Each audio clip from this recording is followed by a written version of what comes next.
నాయకుల చెప్పు చేతుల్లోకి వెళ్లిపోయామని పోలీసు అధికారులే చెబుతున్నారని అన్నారు. సాయికృష్ణ లాకప్ డెత్ వెనుక అనేక మంది అధికారులు ఉన్నట్లు ఆయన అనుమానం వ్యక్తం చేశారు. సాయికృష్ణ మిస్ అయ్యాడంటున్న పోలీసులు తన తల్లిదండ్రులు సిపికి ఫిర్యాదు చేసినప్పుడు ఎందుకు స్పందించలేదని ప్రశ్నించారు.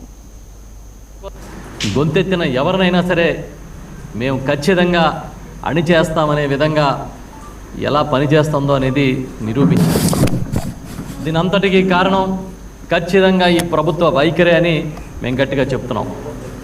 ఎందుకంటే అధికారంలోకి రాకముందే ఒక రెడ్ బుక్ చూపించి వచ్చిన తర్వాత కూడా ఇప్పటి వరకు సీఎం గారి కుమారుడు విద్యాశాఖ మంత్రి ఈ రాష్ట్రంలో అన్నీ తానే నడిపిస్తున్న లోకేష్ ఇవాళకి రెడ్ బుక్ని చూపించి పోలీసుల్ని వ్యవస్థని గుప్పిట్లో పెట్టుకుని ఆడుతున్న ఈ పద్ధతే, ఆ వ్యవహార శైలే ఇవాళ దీనికి కారణం.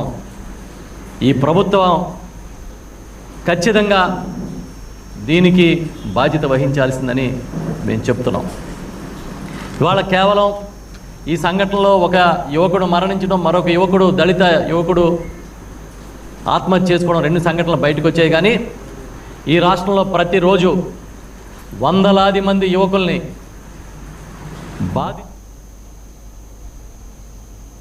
కాంగ్రెస్ బీఆర్ఎస్లపై